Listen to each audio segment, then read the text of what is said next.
Shalom Aleichem, bonjour à toutes et à tous. En cette veille de Shabbat beau, Shabbat très fort, une paracha qui a un nom, un beau nom. Beau s'écrit Bet Aleph, valeur numérique la plus petite qui est possible pour un nom de paracha. Bet c'est 2, Aleph c'est 3.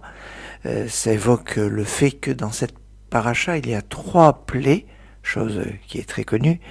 Et peut-être que Dieu dit à Moshe, tu vas te rendre chez Pharaon, ou tu vas venir chez Pharaon, grâce au mérite des 3 patriarches.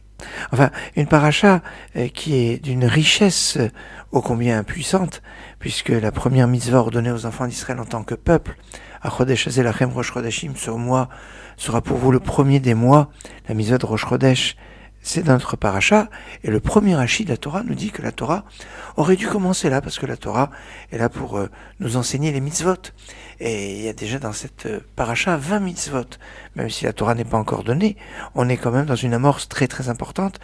Importante dans ces mitzvot qui sont liés avec la fête de Pessah. D'ailleurs, nous relirons le 12e chapitre de Shemot, donc à Chodesh Hazelachem Rosh Chodeshim, la semaine ou le jour du Rosh Chodesh Nissan, c'est-à-dire le dernier des 4 Shabbatot spéciaux qui annoncent les fêtes qui arrivent, et notamment la fête de Pessah. La fête de Pessah qui est une fête décrite dans notre paracha, avec ses halachot, ses lois, ses mitzvot, et qui nous invite à l'étude. D'ailleurs, on se doit d'étudier 30 jours avant la fête, les lois de la fête, notamment de Pessah. Et c'est très intéressant cet aspect-là, cette importance de l'étude de la fête de Pessah, parce que si vous prenez les lettres Pessah, Pessah, P, ça commence avec un P, après un Samer, et après un Chet, et que chacune de ces lettres, vous les coupez en deux au niveau de leur valeur numérique. P c'est 80, vous coupez en deux, c'est 40. La moitié de 80 c'est 40. La lettre qui correspond au 40 c'est le même. Samer c'est 60, vous le coupez en deux, ça fait 30, c'est Lamed. Lamed c'est 30. Après Chet c'est 8, vous coupez en deux, ça fait 4. Et donc c'est la lettre Dalet. La lettre Dalet, la lettre Lamed, Lamed même, je les remets dans l'ordre, ça fait Lamed. Lamed qui veut dire étudier. Mais Lamed, c'est le nombre de cette lettre qui vaut 30. Voilà pourquoi 30 jours avant la fête de Pessah, on doit commencer à étudier les lois de la fête. Un aspect fort. Et puis, comme on l'a dit, c'est dans cette paracha que se terminent les 10 plaies d'Égypte. On pourrait donner, en suivant l'enseignement qu'on retrouve dans la Haggadah, les plaies d'Égypte par groupe de 3. Il y a Detzar, Adash, Bechav. Detzar, les 3 premières plaies qui sont Dam, le sang, Tsefardéa, les grenouilles, Kenim, les vermines. Ces 3 plaies avaient une incidence de souffrance pour le corps, mais ne pouvaient pas entraîner un risque de danger imminent, de danger grave. Alors que Adash, les 3 plaies qui suivent, qui sont Arov, les bêtes sauvages, Dever, la peste, Shechin, les ulcères, présentent des cas de gravité, de danger assez forts, assez importants. Quant aux 4 dernières plaies, Be'achav, Barad, la plaie de la grêle, la plaie de Harbé, qui sont les sauterelles, la plaie de Chocher, la plaie des ténèbres, et Makat Bechorot, la plaie des premiers-nés, évoque dans ces 4 plaies la notion de mort. La mort pour la grêle, pour celui qui était resté dehors et qui pouvait risquer sa vie, parce que c'était un mélange d'eau et de feu. L'arbé, c'était la mort de faim, puisque les sauterelles avaient tout mangé, et donc c'était la mort par le faim. Le rocher, c'est une plaie très très particulière, les ténèbres, parce que c'est une plaie qui a vu la mort parmi les enfants d'Israël. 4/5 du peuple qui va mourir pendant cette plaie, et pour que les Égyptiens ne les voient pas mourir, c'était la plaie des ténèbres. Quant à la dernière, la plaie des premiers-nés évoque vraiment cette dimension de mort qui peut être marquée ici. Alors, il y a par rapport à ce sauvetage de la mort qui est lié avec la plaie notamment des premiers-nés, où il n'y avait pas de maison sans mort, eh bien, on lui dit qu'on devait manger des matzot. Le mot matzot est écrit dans la Torah sans vav, enfin des fois avec vav et des fois sans vav. Mais sans vav, matzot, mem, tzadé, tav, ce sont les initiales tzedaka, tatsil, mimavet, la charité, la générosité, la tzedaka.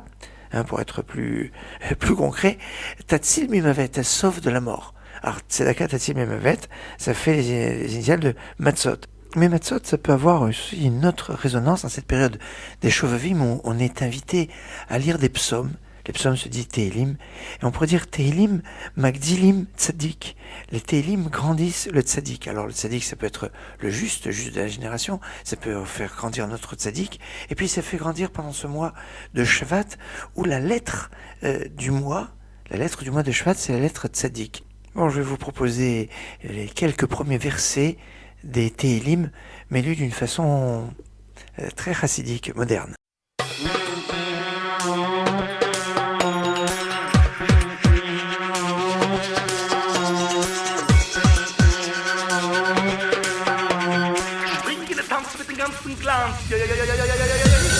אשרי האיש אשר לא יהלך בעצת רשעים ובדרך הטועים לו יעמוד. ואשרי האיש אשר לא יהלך בעצת רשעים ובדרך הטועים לו יעמוד.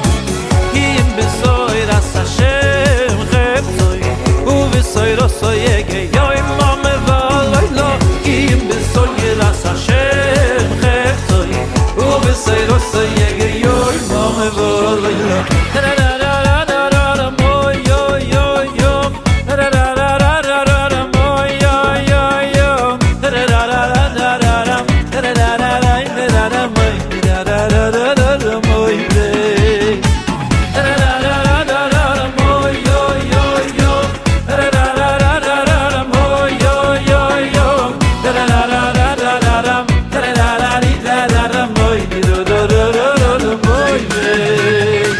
אשרי האיש אשר לא ילך בעצת רשעים ובדרך הטועים לו יעמוד.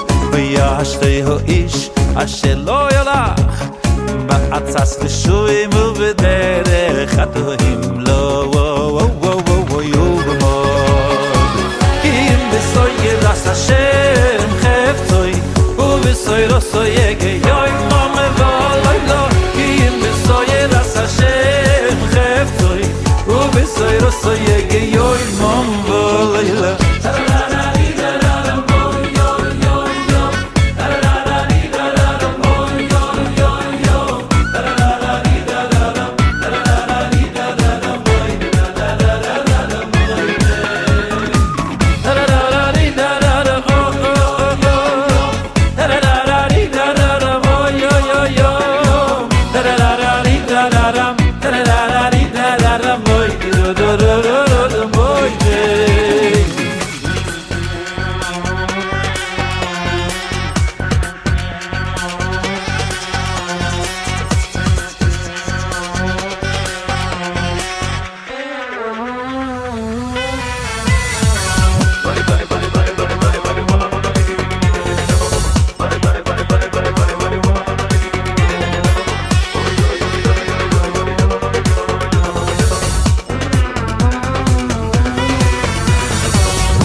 avant notre pause musicale, je vous ai évoqué la présence du tzaddik. Le tzaddik, alors ça peut évoquer le juste, le pieux, et puis quand on parle du tzaddik, c'est Yosef. Et on sait que l'exil d'Égypte a un lien particulier avec la problématique de la haine gratuite, notamment la haine, le problème qu'il y a entre les Shvatim, tous les frères, contre Yosef. Et c'est intéressant parce que la fête de Pessah, ça nous fait penser à Ketonet Passim, la tunique bariolée qu'avait Yosef à la différence de ses frères. Et le Chet, c'est la première lettre du mot Chalom, qui veut dire le rêve. Les rêves et la tunique de Yosef, c'est ce qui va provoquer que les frères de Yosef vont vouloir éliminer celui qui prenait pour un prédateur de la famille, qui pouvait les pousser à l'extérieur. Parce que, quelque part, Yosef aurait pu être le 4e patriarche. Il est d'ailleurs le père de 2 tribus, Ephraïm et Ménaché. Et quand il est marqué dans le livre de Shemot, Vaimaru et Chayem Ba'avoda Kasha, ils ont rendu leur vie amère avec des travaux harassants, des travaux difficiles. Les ta'amim, les accents musicaux qui sont sur ce verset, ils ont rendu leur vie amère, Kadma Ve'azla. Ils ont pris les devants, Ve'azla, ils ont envoyé Revia, 4e, celui qui pourrait être le 4e patriarche, c'est-à-dire Yosef. Et remarquable, nous dit le Rav Brasil, que la soirée du Seder, il y a 4 enfants. Sur les 4 enfants d'ailleurs, on en a 3 dans la paracha Bo. Et il y a une histoire de les 4 questions. Ma, Nishtana, Halayla, Zé. Et ces 4 questions, Ma, Nishtana, ça commence avec un même. Eh bien, c'est les sujets de ces 4 questions commencent toutes par la lettre même. C'est pourquoi la matzah. Pourquoi on mange que de la matzah? C'est le matzah, les herbes, le pain enzyme, ça commence avec un même matzah. Pourquoi on mange le maror? C'est les herbes amères, c'est un même. Pourquoi métabeline? Pourquoi on trempe le carpas, on trempe le maror? Métabeline, ça commence avec un même. Et mesoubine, pourquoi on est accoudé? Et 4 même c'est 40. 4 fois 40, ça fait 160. 160, c'est valeur numérique de Yosef. 156 avec les 4 lettres Yud, Vav, Samer, P. Alors ça, c'est intéressant ce retour vers le Yosef, le tzaddik. Et d'ailleurs, chacune de ces questions peut être liée avec la problématique, le conflit qu'il y avait entre Yosef et ses frères. Matzah, ça résonne comme Massa. Massa, c'est la rixe, la querelle, la dispute. Maror, ça évoque la valeur numérique de Maror, c'est Mavet, c'est la mort, parce qu'ils ont voulu tuer Yosef. Tiens, Métabeline, trempé, ils ont trempé la tunique de Yosef dans le sang pour pouvoir faire maquiller la vente de Yosef. Et Mesoubine, ils étaient assis. Oui, ils vont s'asseoir, les frères de Yosef, après pour manger. Les liens entre l'histoire de Yosef et ses frères qu'on retrouve dans la fête de Pessah sont quand même assez surprenants. Et même quand on nous dit dans le chapitre 12, verset 11 de Shemot, où on devait manger le korban de Pessah au moment de la sortie d'Égypte, na'alechem et raglechem, avec les chaussures aux pieds. C'est bizarre cette présence du chaussure. Or la chaussure, dans Amos, chapitre 2, verset 6, on dit Al-Mircham bekesef tzadik ba'avur na'alayim.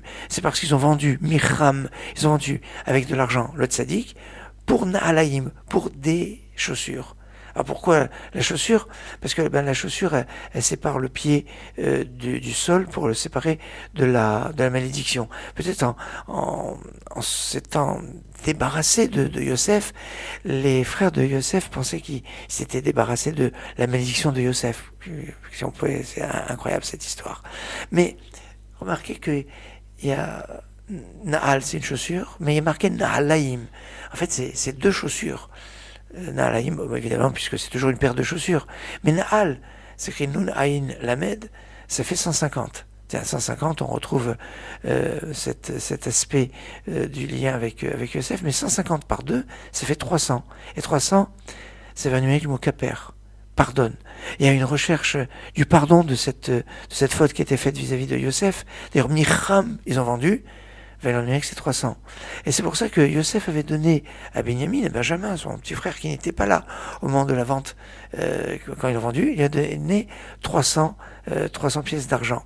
Alors, sur cette histoire de 300 et le Caper, rappelons-nous que Yitzhak, à la base, à l'origine, devait s'appeler Yisrak, avec un signe au milieu. Seulement, il va donner son signe, dans la valeur numérique qui est justement 300, et il a troqué contre un tzadé, justement le tzaddik du Yosef HaTzadik. La différence entre tzaddik qui est 90 et le shin qui est 300, c'est 210, c'est le temps que les enfants d'Israël sont restés en Égypte, parce qu'on va prendre comme référence pour la sortie d'Égypte la date de naissance de Yitzhak. Et si Dieu avait annoncé à Abraham que sa descendance sera pendant 400 ans en exil, les 400 ans commencent à partir de la naissance de Yitzhak. Tiens, remarquable cet aspect. Yitzhak a donné donc ce shin qui va permettre de réduire le temps de l'exil.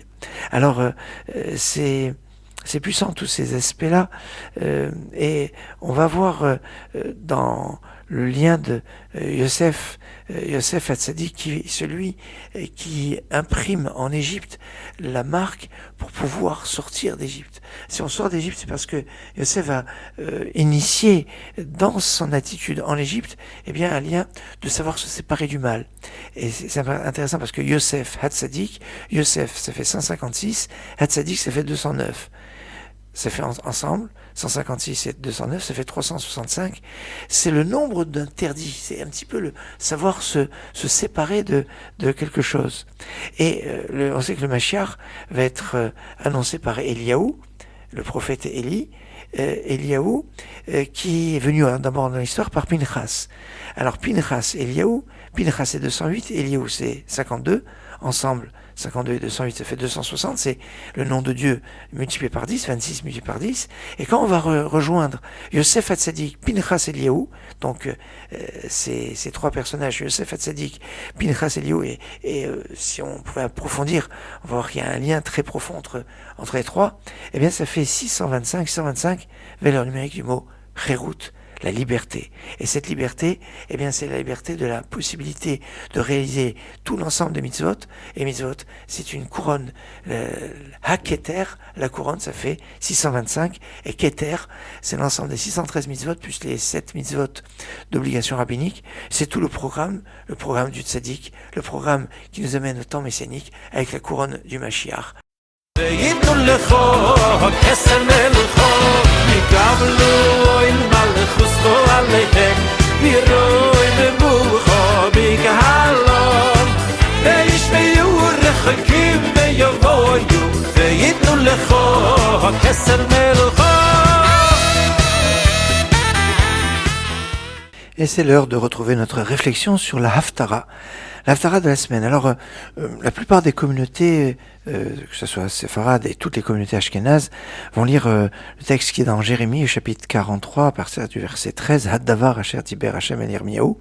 Mais il faut savoir que certaines communautés, notamment les tunisiennes, libyennes, irakiennes, constantinoises, yéménites, lisent une Haftara qui est tirée de Isaïe, au chapitre 19, Massam Israïm, c'est l'opinion d'ailleurs de Maïmonide. Mais on va développer l'Haftara qui est la plus commune, qui est donc tirée de Jérémie, chapitre 46.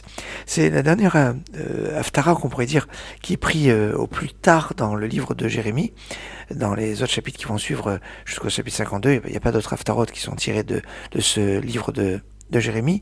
Jérémie qui parle de la chute de l'Égypte devant les armées de Nabuchodonosor. Un sujet qui était déjà traité dans la Haftara de la semaine dernière, par Parashat Vaïra, l'Haftara de Vaïra plutôt.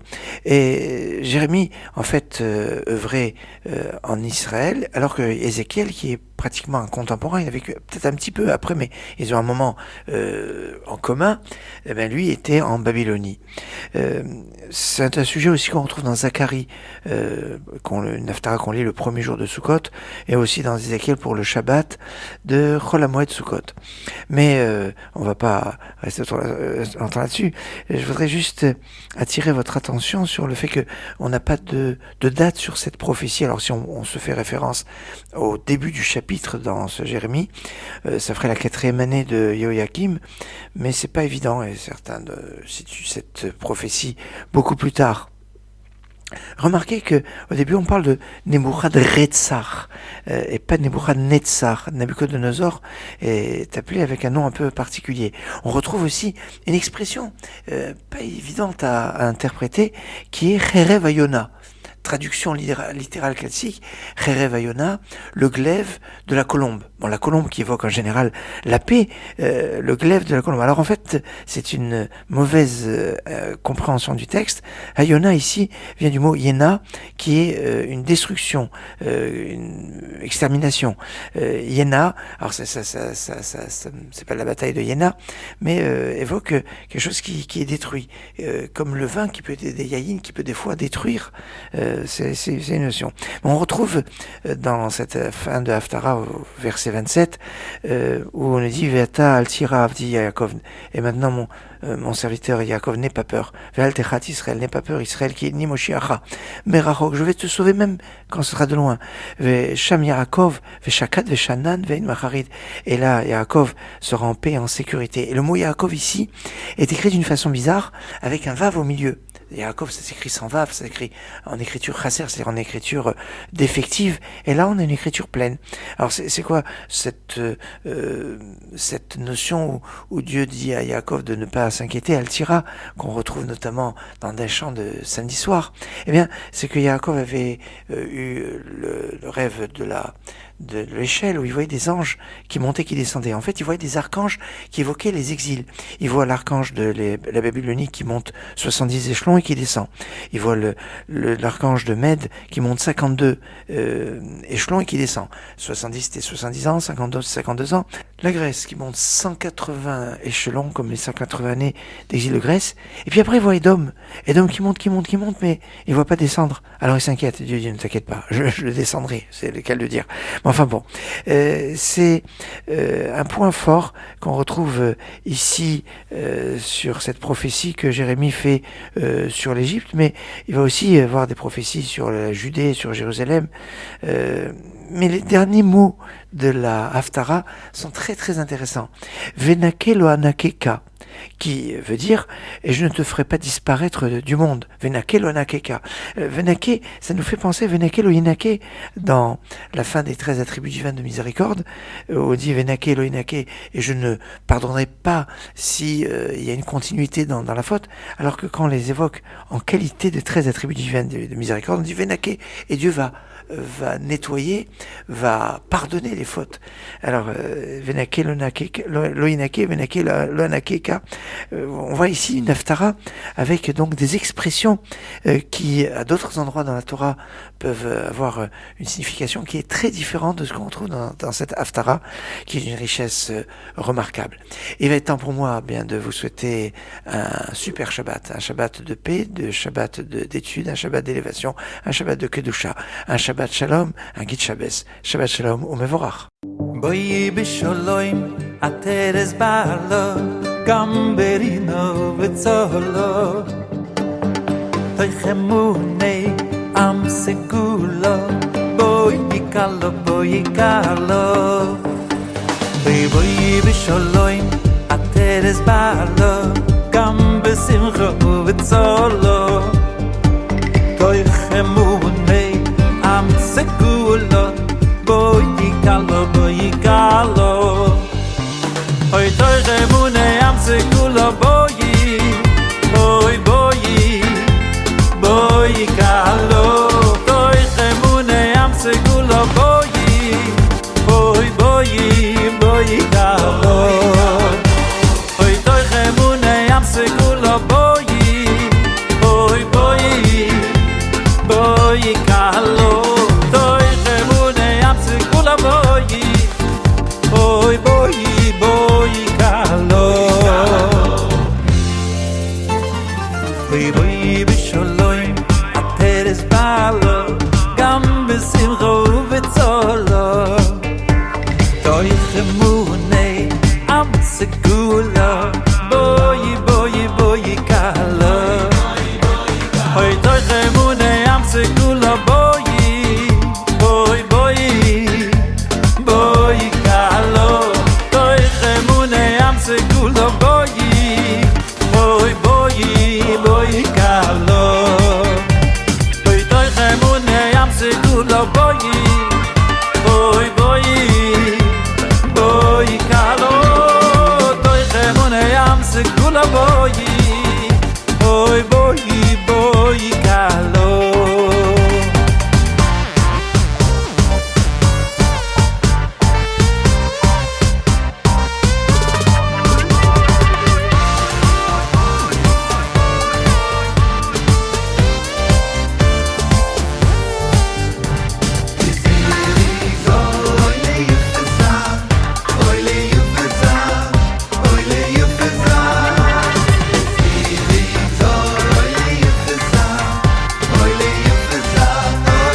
khemune am segulo boyi hoy boyi boyi kalo toy khemune am segulo boyi boyi kalo hoy